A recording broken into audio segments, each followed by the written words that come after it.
Now the latest from ITV News Central in the Midlands.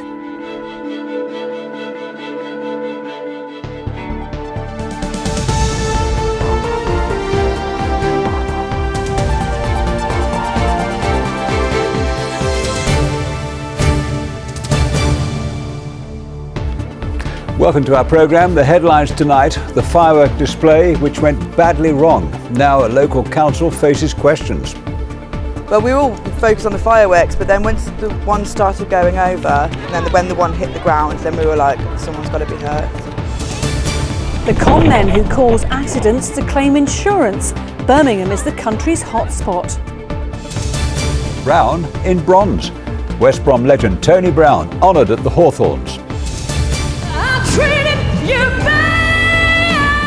And X Factor champion Sam Bailey shares her story from school bullies to stardom.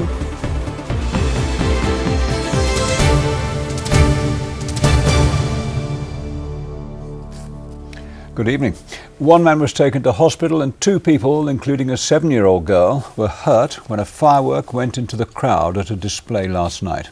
The man taken to hospital suffered an injury to his ear. Tonight, the organisers, the local council, said it had started an investigation. There are some flashing images in this report by Mark Goff. In a few moments, this firework display at Brunswick Park in Wensfield is about to go badly wrong. Look at the centre of your screen as a firework travels horizontally right, directly into the crowd. Within moments, the display is halted. An ambulance arrived, snaking its way slowly through the spectators. Other fireworks landed near the crowd, according to Sarah Shepherd, who was there with her daughter Jocelyn and a friend, who took this mobile phone footage. We were standing in front of the fireworks, and it was near the end of the display, and one of the fireworks misfired, I suppose, and must have knocked the other ones. So there was one shot over to the crowd, but it was a bit above it. And then another one shot into the crowd, but and then they got lower, and then one landed on the ground before it exploded, and then that went off with all the little bits that went off with it. They just shut all the fireworks off, they all stopped completely, and then you saw marshals in jackets just doing a sweep of the one side where the fireworks had gone off. West Midlands Ambulance Service say one firework went into the crowd. A 23-year-old man was taken to hospital with an injury to his ear. A 7-year-old girl and a 47-year-old man were treated at the scene by St John Ambulance. Today, Maria Crompton, a councillor with Sandwell Council, said, "We're thoroughly investigating exactly what happened last night at Brunswick Park. I'd like to say thank you to our staff who dealt with the incident, and also to the ambulance service and the St John Ambulance volunteers who tended to the 3 injured people. I'm glad to hear that nobody was seriously injured, and my thoughts are with them for a quick recovery. I'd like to reassure people that we have an excellent safety record for our bonfire events." She said that the council's other displays are going ahead. West Midlands Ambulance said the condition of the man who was taken to hospital isn't thought to be serious. Mark Goff, ITV News. Well, next tonight, so-called crash for cash scams are at an all-time high, and the West Midlands is the national hotspot.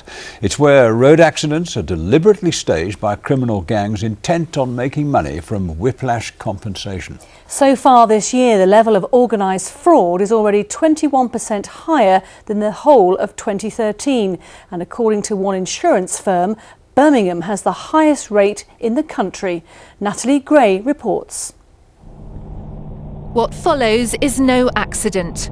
Both of the cars in front are about to deliberately cause a smash. It's a so-called crash for cash scam. All the people in the car claimed compensation for whiplash injuries. The gang had done it many times before, but they were caught, and some of them have since been jailed. It's become a multi-million-pound industry for unscrupulous car criminals.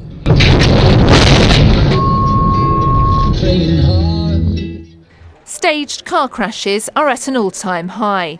The insurer Aviva is currently investigating 6,500 suspicious motor injury claims. But it has a team of 25 people determined to wheedle out the bogus scammers. It's endangering innocent people in the public. So you could have an elderly couple driving their vehicle, you could have a mother driving her children to school, someone slams on in front of them and you hit them in the rear. It could be quite a nasty accident.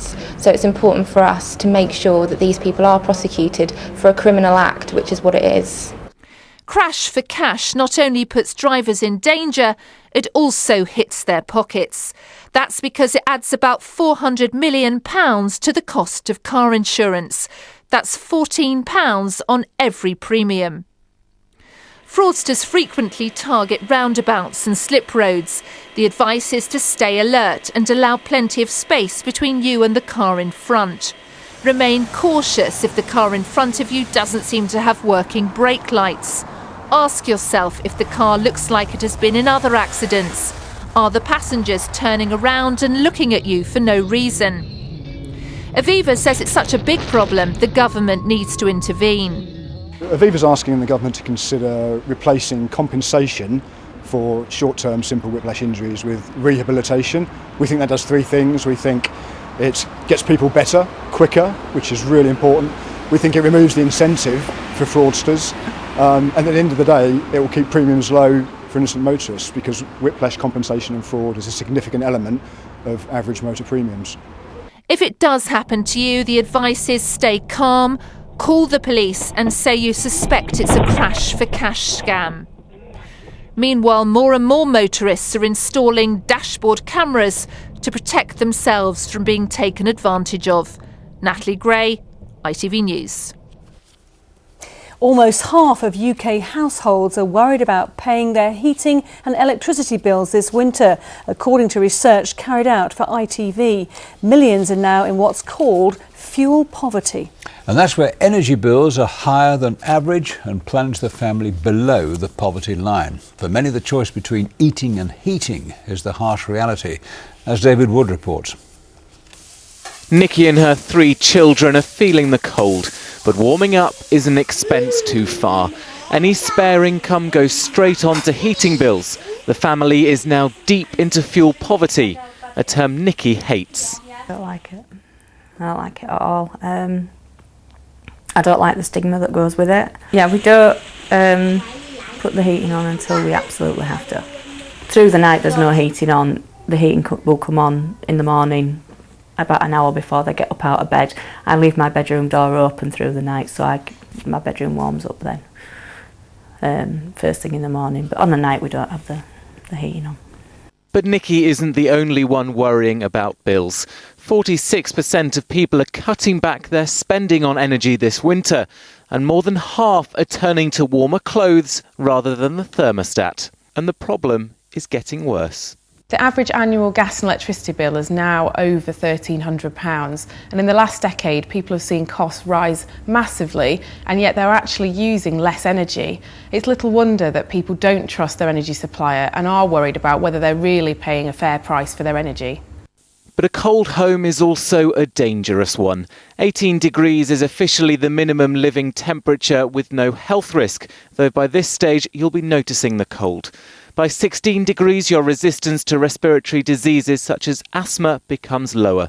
Anything between 12 and 9 degrees increases your blood pressure and puts you at greater risk of cardiovascular diseases like heart attacks. We've got pressures on the NHS at two ends. We've got people who are going into hospital because they're living in cold homes. We've got people who can't leave hospital because they're living in cold homes. And that's clearly a problem for the UK on quite a large scale. A report released next year will decide whether energy bills are fair. But for now, as millions turn on the heating, they're hoping for a warm winter, keeping costs down. David Wood, ITV News. And you can see more on this in a special edition of the Tonight programme. That's Energy Bills, the Cold Facts, here on ITV at 7:30.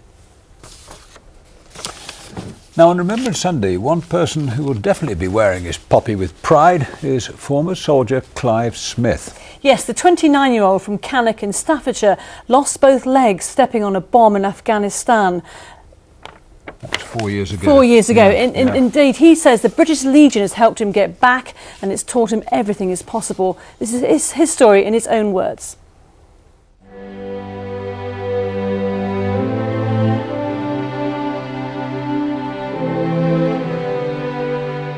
on a routine clearance patrol on the morning of the 13th of October. I stepped on an improvised explosive device and I lost both my legs above the knee.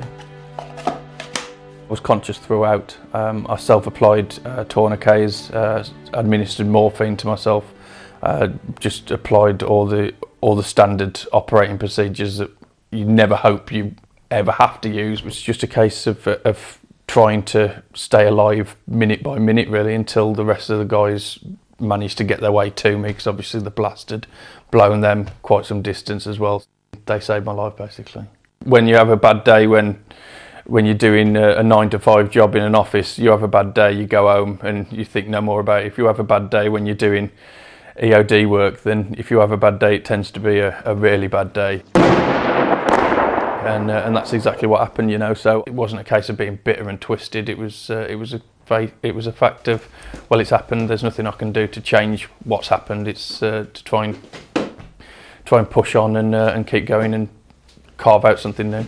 I first got involved with the British Legion not far after injury, so kind of late 2010, and they've supported me with the Battleback Centre at Lillishall, which is just up the road from where I am here. And yeah, it was just a case of they opened my eyes to the different aspects of what is still achievable in life post injury, and whether that be through sporting exploits and things like that, to the other side of getting back into a normal way of life and things like that. So they were fairly instrumental in the early part of my recovery.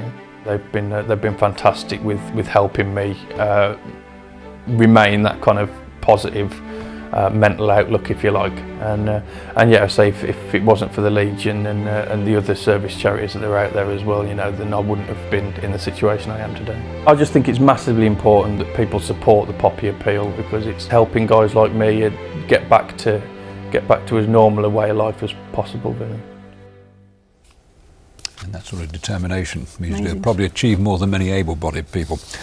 You're watching ITV News Central. Still to come on the programme tonight. England calling. A young Midland star gets the call from Roy Hodgson. And find out why Sam Bailey's new book is full of revelations, even for her own husband. And the weather has changed from cold and dry to wet and milder in the West Midlands. Find out all the information about what's coming up later in the programme.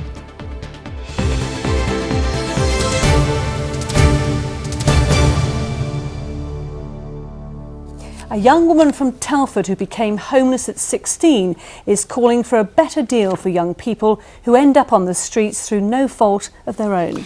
With more than 500 registered young homeless in the Midlands, she's enlisted the help of ITV Fixers, the campaign that gives young people a voice. This is Antonia's story. I just turned 18 and I left my parents' house because the arguments. You make me sick! I was 16 when I first became homeless. I've had enough of you! I spent a lot of time on the streets in Telford. Relationship breakdown is the main cause of youth homelessness. My name is Antonia Weaver, I'm 22 and I'm from Telford. I ended up homeless at 16 due to family conflict. My mum didn't live with us and the relationship with my dad broke down. My Fixers project is to help people understand homelessness. Most people think if you leave your home that you want to be homeless. I get very frustrated when people say it's their own fault. No one chooses to be homeless. Often the young person has no control over their circumstances. Fixers have done projects across the UK on homelessness using film, so I would like to do a video about the experiences of the young people here in Telford and the West Midlands. I would like people to realise that there is different types of homelessness and you don't necessarily have to be on the street to be homeless. I was really lucky because a local charity found me somewhere to live in a hostel for young women. A lot of young people don't have that opportunity. A lot of young people could be on the streets for months before they even find a home because no one wants to help them. When I first arrived at the hostel, I was too scared to face anybody. But now I have quite a bit of confidence and I don't mind meeting new people. In fact, I love meeting new people. I've been doing research for my project by talking to other young people who have been homeless. I sleep at the bottom of the staircase. I kept away from the public eye as much as I possibly could. I didn't want to see people looking down upon me as if I was worthless. I think people judge homeless people because they think they're lazy, but you know, someone with a full-time job with a house could get in debt tomorrow and their house could be taken away, then they're homeless. I'm working now. I struggled so hard to get into a job because of being homeless. A lot of people who are homeless don't have a job because you don't have a fixed address, and also it's an unstable situation and employers don't like that. The project Antonia is doing with Fixers is an excellent thing in order to dispel some of the misconceptions. Young people who find themselves homeless are often blamed by society for their situation, and often it's not their fault. It can be because they've had a very difficult upbringing, a difficult family background. It can be abuse, it can be a variety of factors, none of which are their fault. A lot of people do take it for granted that they have a home to go back to. By doing my project, I hope to see more people offering their support and being more generous towards homeless people. Powerful stuff, and to see more about this story and about Fixers or to help on the issue, please visit fixers.org.uk. Now, some sports news. One of the greatest players in the history of West Bromwich Albion Football Club was honoured today with a statue at the Hawthorns. Tony Bomber Brown played more than 700 times for West Bromwich Albion in a career that went from the 60s to the 80s. Our sports correspondent was there for the statue to be unveiled. 18 years and almost an entire career with one club. And now a fitting tribute for Tony Bomber Brown at West Bromwich Albion. The statue takes pride of place at the front of the Hawthorns Stadium. A proud moment for the man who holds both West Bromwich Albion's appearance and goal-scoring records. It's been fantastic. I think the club have done brilliantly in everything they've done this week. It's been a fantastic week, and I'm just honoured, you know, that the club have done it for me. The unveiling came after a dinner which brought many stars of the past together. The biggest surprise had been an appearance by Bomber's own playing hero, Dennis Law.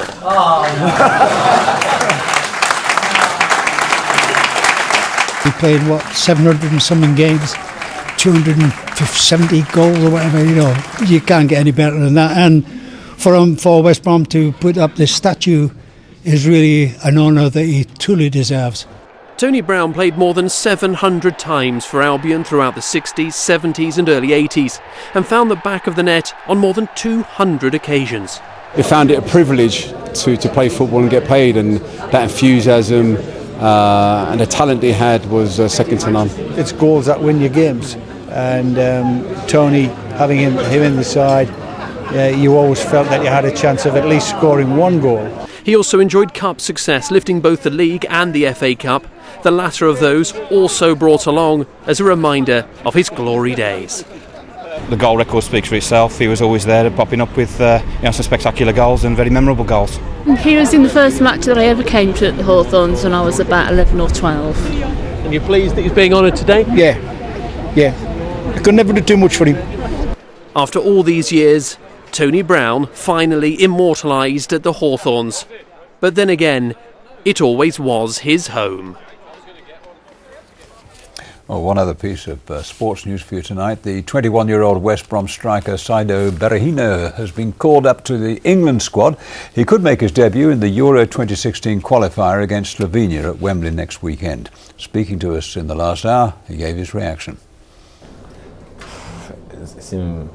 There's no words to describe it, really. You know, I'm chuffed, really buzzing. I think it hasn't really sank in yet until maybe when I'm in a camp and I meet up with the lads. That's when I'm going to be like a bit shocked. But you know, I just thank God for this moment. It's a brilliant moment, especially when I'm sharing it with the loved ones, with my mum and my sisters. It's an incredible feeling. Now, can you believe it's almost a year since this famous television moment? Yes, an officer from Leicester, Sam Bailey, was named X Factor champion last December. It's been quite a year, and to top it off, she gave birth to a new baby daughter, Miley, just 8 weeks ago. Now she's put her experiences into a new book called Daring to Dream. Earlier, I caught up with Sam. I started by asking her whether husband Craig had learned anything new from the book. Yep, he's reading it as we speak and learning lots of new things about me at the minute, so. But Sam, you had a really tough time at the beginning in your childhood, didn't you?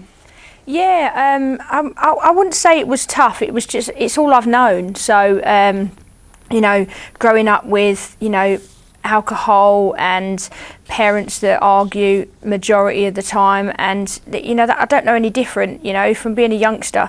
I'm not going to say it's all bad, because you know I had a pretty good childhood with regards to that, but I was bullied. I was bullied at school. I wasn't very popular at school. Some tough times there, Sam, but it was your dad who got you into music, wasn't it? Yeah. My dad was a drummer, and he taught me to play the drums when I was 6 years old. And he taught me to play the guitar. We had pianos, we had everything in our house, loads of musical instruments, and I used to come home from school and just drop my bag and go straight into the music room and just play on instruments. And I wouldn't look back, you know, that's all I ever wanted to do. I wrote some really dodgy songs when I was about 14, but yeah, my dad started me off, yeah, definitely. But Sam, I know you for that powerful voice. I treated you bad. I remember meeting you just before you went into boot camp. We did an interview for ITV Central. Wow, good memories of that time when you first started making it big.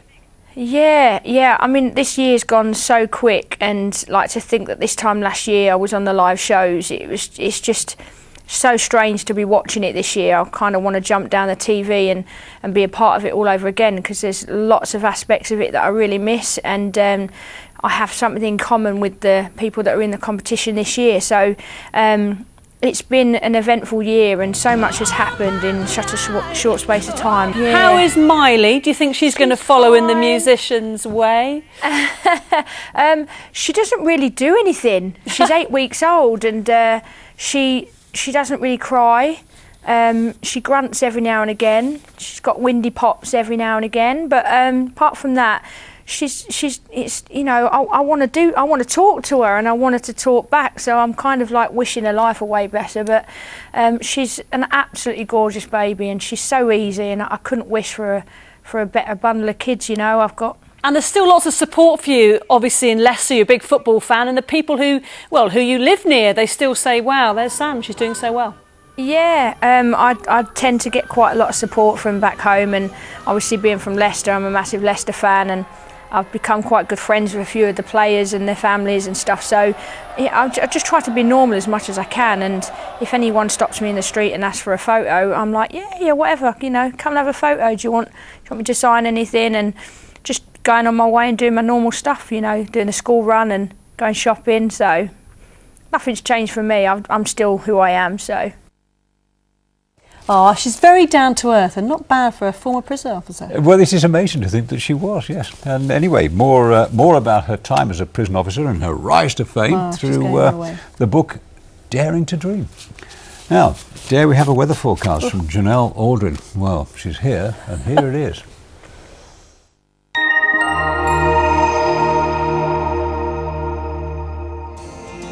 Wishing you a warm winter. Gas Central Heating from Northern Gas Heating sponsors the ITV local weather. Hello, as the nights get darker, we definitely need a few brighter things to cheer us up. Thank you very much, David Atkinson, for this beautiful pitch from Leamington Spa, which has definitely got plenty of colour. Another lots of colour is on this chart, and that's because a few fronts are pushing their way eastwards, bringing with it some rain and also some blustery winds. Now, you've probably seen the rain already this afternoon, and that's going to stay with us as we go into the overnight period. Some heavy bursts of rain too. We're looking at lows of 6 Celsius, much milder than last night when we had temperatures hitting freezing. Tomorrow morning that rain should clear through fairly early on in the day, leaving plenty of brightness behind. But we won't see it as a completely dry day tomorrow, because in Friday afternoon we are expecting to see some scattered, sharp and heavy showers, looking at highs of around 10 Celsius, so holding on to those double figures in the day only just. By the time we get into Saturday, there will be more rain and more wind. It will clear through on Sunday, but for tonight we are expecting it to be a very wet night to come. Gas Central Heating from Northern Gas Heating sponsors the ITV local weather.